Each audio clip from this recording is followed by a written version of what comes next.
Welcome to another episode of The Wealthologist, the weekly video series where I like to dive into the nitty gritty of the market, well, so you don't have to. I'm your host, Chris Hobart, and now today I wanted to talk with you about something that affects, quite frankly, all of our pockets, and that's earnings. Now, we're not talking about your personal earnings, we're talking about business earnings. But if you've been keeping an eye on the market at all, you've noticed over the past couple of years it's been a bit of a roller coaster. Really bad 2022, a great 2023. Um, the thing is, in 2023, there was a group that we talked about a few weeks ago called the Magnificent Seven. Now, they were the big names like Apple and Google and Nvidia and a couple of others, but they were really the stars of the show, really pushing everything forward. And whether you want to believe it or not, these seven companies, they were actually responsible for over half of the gains in the S&P 500 index last year. That's right. More than 50% of the gain came just from these seven stocks alone. Now, here's where it kind of gets interesting. There's different reasons for this gain. So you got companies like Nvidia, they saw their profits skyrocket thanks to all the demand for AI chips.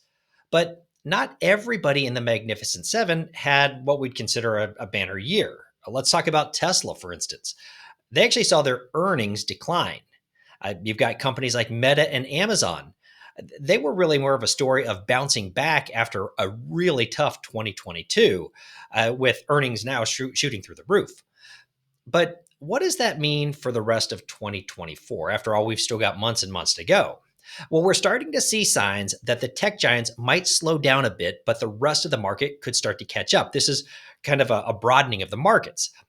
So if you think about where to put your money, it's potentially time to look beyond just those big names. So let's break it down sector wise a little bit. The first thing I want to talk about is what's called consumer services, things like travel and dining. And the good news is they're actually looking pretty solid as people are getting out more and more and spending more money in those areas.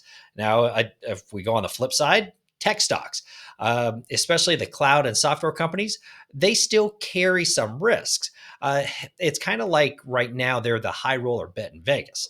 There's obviously big potential, but there's also big risks because of the run ups that they've had. Now, if we want to talk about something maybe a bit steadier, you could take a look at healthcare or utilities as sectors that might not be the life of the party, but the thing is, they do offer some good opportunities for steady growth. And don't forget about energy. The thing is, with oil prices being as unpredictable as they have been, this sector, it could be a bit of a wild card. So watch out for that. Now, I want to give you a little bit of practical advice in all of this. If you're looking at your investment portfolio and you're wondering, how to navigate or how we navigate these choppy waters for our clients, the thing is, it's important to focus on quality. It's not just about the big gains. And I know you want to get the big gains, but sometimes those steady, reliable stocks are what you need to keep your portfolio healthy in the long term. Now, speaking of health and kind of backing up a little bit, I do want to go back to the healthcare sector because the thing is, with all the innovation going on, things like new drugs, advanced medical devices, there's actually a lot to be excited about in that area. Plus, you got a lot of people going back to the doctors after taking a few years break for regular checkups. Yeah, healthcare providers, they really could see a nice boost. So that's something to keep an eye on as well. Now, before we wrap up, I want to circle back to our big players in the tech field. While they may not necessarily be the giants that they were last year, companies like Apple and Google, let's face it, they still got a lot to offer. Still great, solid companies. But remember, it's about balance.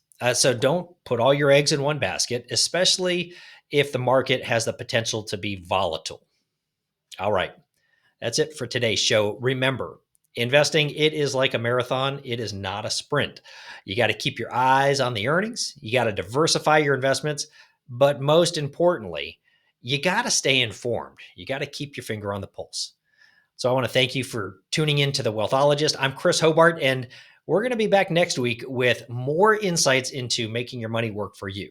In the meantime, stay smart, stay safe, and keep on growing that wealth. See you next week.